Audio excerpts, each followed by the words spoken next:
All right, welcome back. It has been a minute. I actually don't think that I have posted a video this year, primarily because I've been trying to figure out what the hell's going on. It's been a lot. I feel like everybody knows what I'm talking about when we're just like, it's a bit much.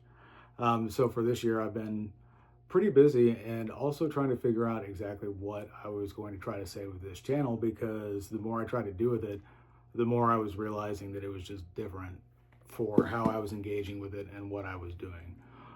Everywhere that I got information from, some of the podcasts that I was definitely looking up to, the ones that I mentioned and being like, hey, you need to go to those.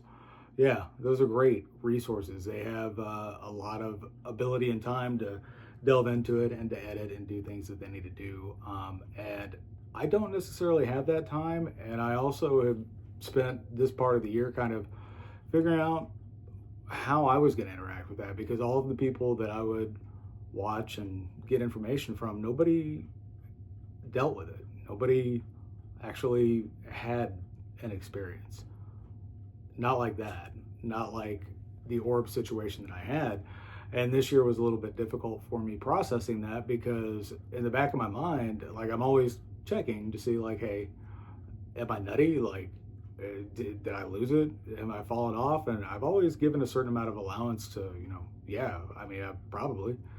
But this year, Jake Barber came forth with his testimony. And if you just Google his name, you'll see that he was one of the people involved with craft recovery. And he had a situation where he interacted with an orb, or whatever it was he interacted with. And the terminology that he was using to describe this connection was psionics. Now, it took me a couple of years to put the first video out here where I showed the photos and I talked about what happened, because it took me a couple of years to realize that I had an experience. And I still don't even know how to quantify that, to be honest. Except he used basically my words to describe his experience in this year. And it was kind of remarkable to me, because even when he got to the point where he was talking about that palpable sadness that just resides after you have that interaction, he got weepy.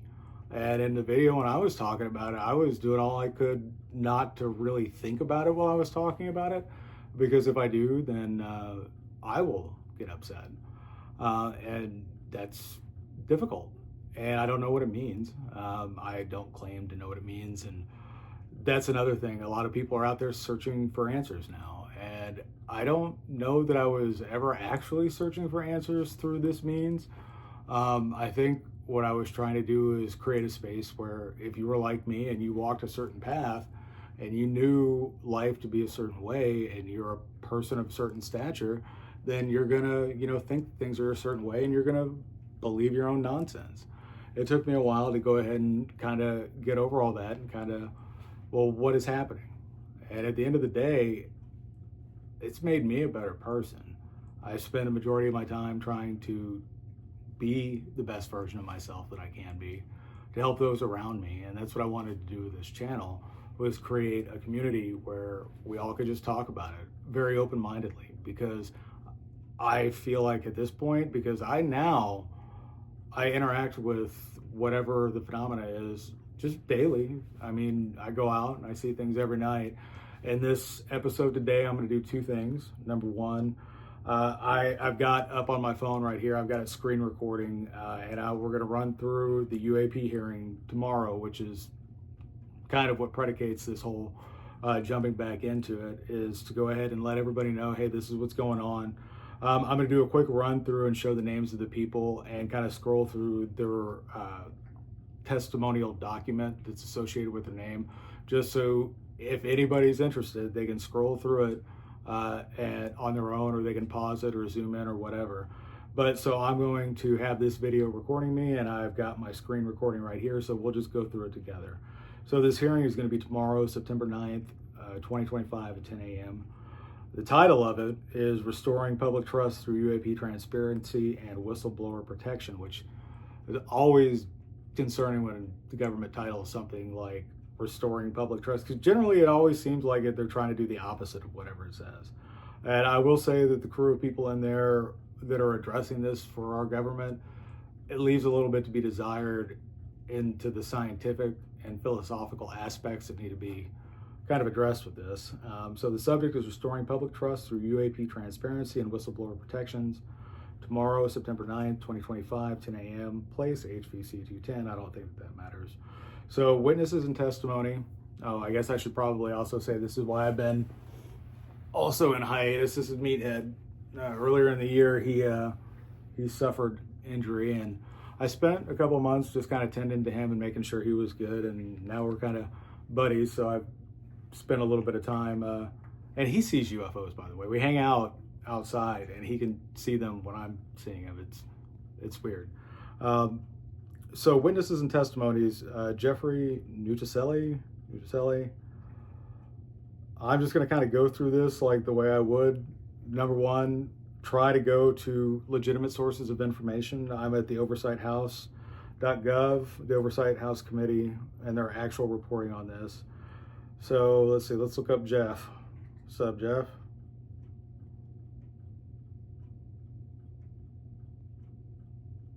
We both worked at the United States Air Force at the same time from 2005 2009. Air Force vet, Jeffrey Nucciselli, Air Force vet, federal administrator, security and law enforcement expert. Let's see. Hey, buddy, hold on. In his document here, it says, so this is going to be the testimony that's presented. So on this page right now, I'm not going to read through it because I'm going to try to keep this shorter than 10 minutes. So I don't know that that's going to happen because we got 4 people and a surprise 5th at the end.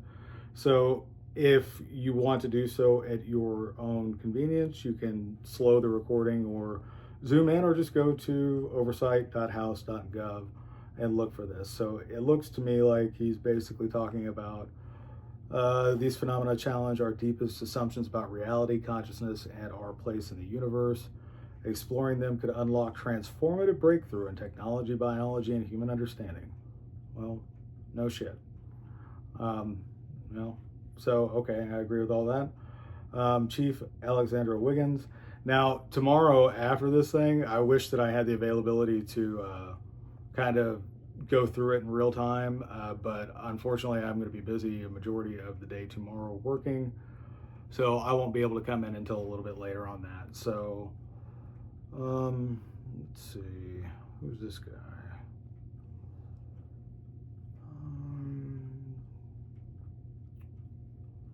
Chief Wiggins, where are you at? Okay.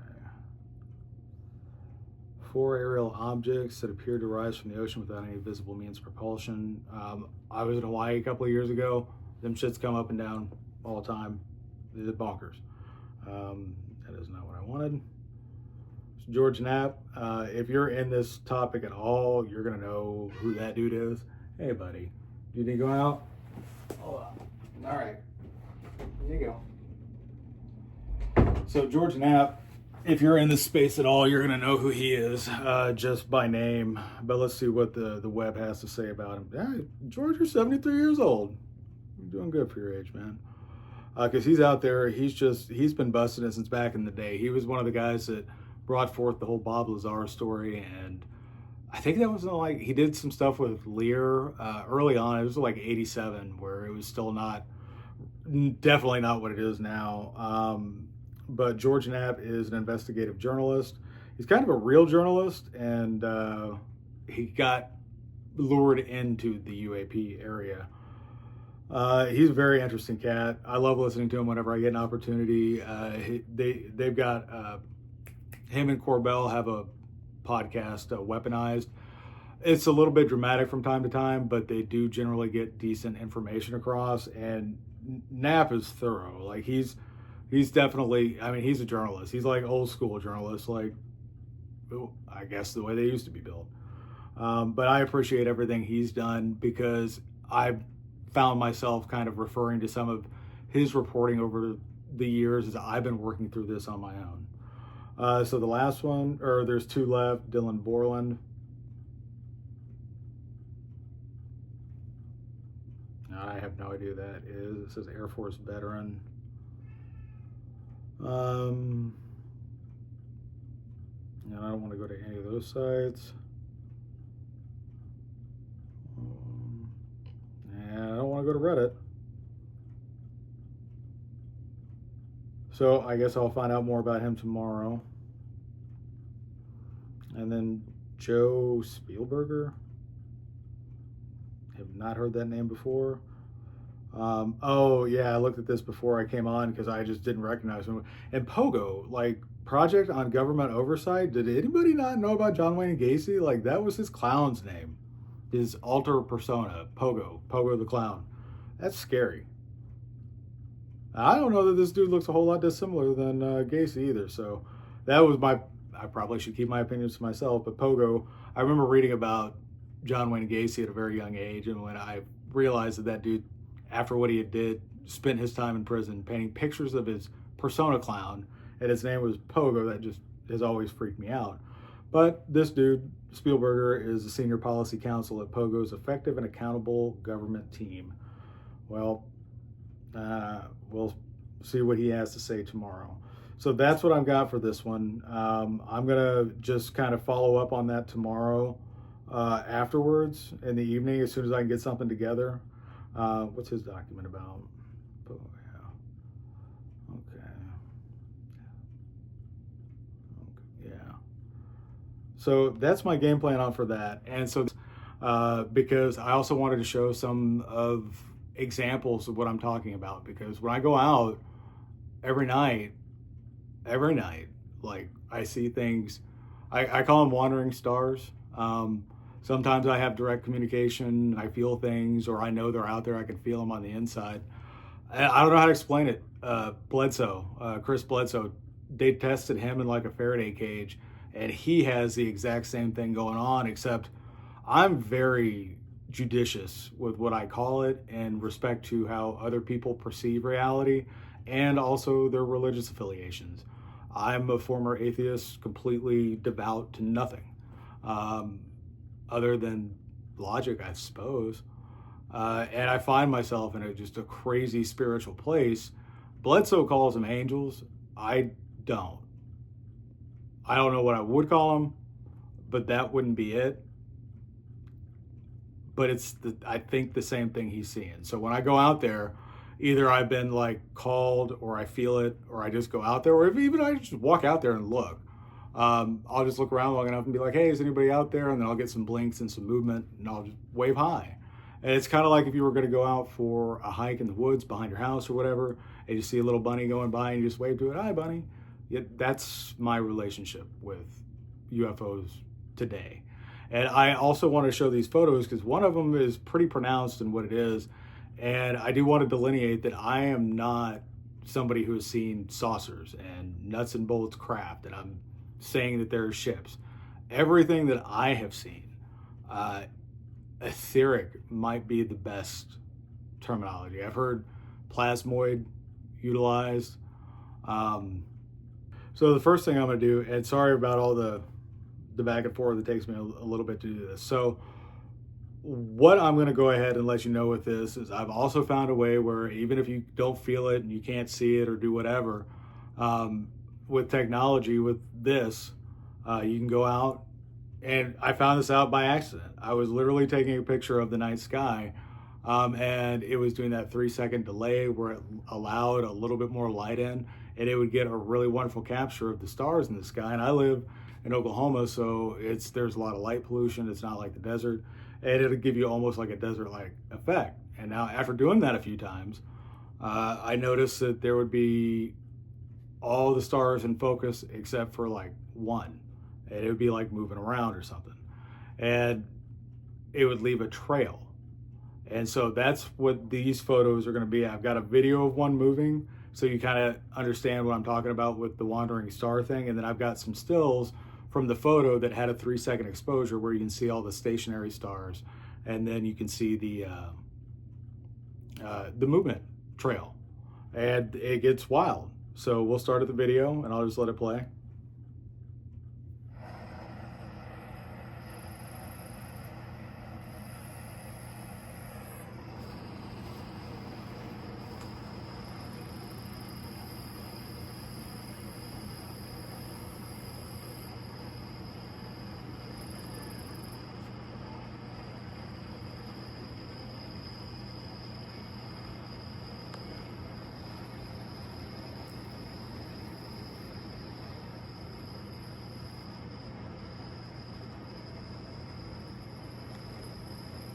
So fortunately, there's some stars in there so that are stationary, so you can see that there's actually movement to this, because these are really hard to film at night. Most of the time, I don't do that anymore. I don't really take photos or videos all that often, because I'm generally just engaging and just enjoying the company of and just saying hey. So I don't really take photos a lot. But when I realized I was going to be coming back and really kind of talking about this from hopefully a helpful perspective, where I'm putting out the best energy I can to help people deal with this, which is also why I started the other channel, just to go ahead and put good energy out. So that's the video.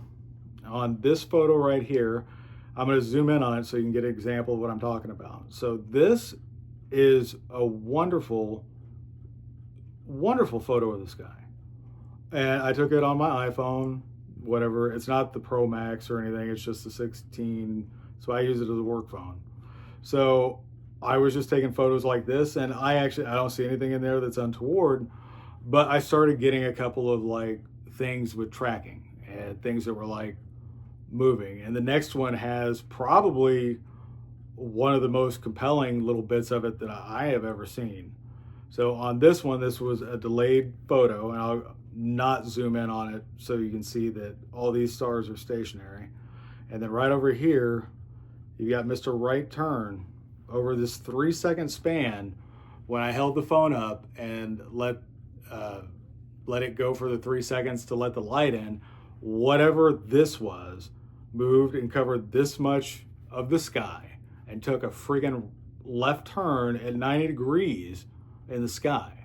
So that would fall under one of the observables of the directionary change. But as you zoom in on it, you can see that it's light based. And that's what I was trying to say. Like, I see this. I think I saw a term plasmoid, or maybe there's something with plasma that we don't understand. And maybe that's the case, but I see energy and I feel energy. I don't see the little saucers in the craft. I'm very curious, but I don't have anything that I can say like that's what it is. But these are the guys that I see, this kind of just etheric thing. And so the reference stars around it let you know that that was just independently moving. So here's another one that I took. And I took this one of a plane going across so you could see it does leave, like if something's moving in the background against the stars, you'll see it. Now that red is one of the, the air traffic control lights. So it's, a requirement on the plane. I knew I was looking at a plane. I wasn't not trying to be like this is a UFO thing. I'm just trying to show you the comparison between that and this. And I don't know what in our inventory can hook a left like that, if anything, that the public knows about. So here's another video where you can see the stationary stars, but then you've got these independent trails. It's like they're swimming, almost like little sperm in the sky. And I call them wandering because sometimes they do, and they just kind of go around, and it's almost like they're seeking in some capacity. I mean, I don't know. I don't get bad vibes from it. I get good vibes, and I'm really driven to do the right thing and to put the best energy that I can out there. So I don't have an answer for all of this, but this channel, that's what it's going to be talking about. Well, what does it mean for us? What does it mean in the development of our consciousness? What does it mean for philosophy for us as humans? Like, what does this look like? I don't know. It's all new conversation. It's all new. That's something that we'll be doing together. I am going to do this in a format that's easy for me so I don't have to edit. I was really trying to give, like the best that I could. I wanted to give all the things that were like, the other channels that I watched, they had all these things. And I'm not going to have the time, and I don't have the patience, and I'm not good with technology. I started the other channel because if I wasn't, what would you do if you had all the money in the world and didn't have to work? I would sit on my ass and play guitar. I've been doing it since I was 7 years old. My grandpa gave me a guitar. I plopped down on the floor, and I've been figuring it out ever since. I'm old as shit now, so I've been doing it a long time. And I like to just play. So I started putting out songs that meant something to me over the years. I'll just cover it in my own inimitable way, which is good or bad, love it or hate it. I don't know what to call it. It's like maybe metal Vader music because it's instrumental. I'll take a song like I did. I think I've got like 50 something songs over there now, but just popular songs over time. I just cover in my own way. You can't see my face. I don't say a word. I just play guitar. I play the song and I get out. And hopefully it gets out to people who might need to hear it or enjoy it, because I know I love watching people play guitar when I was growing up.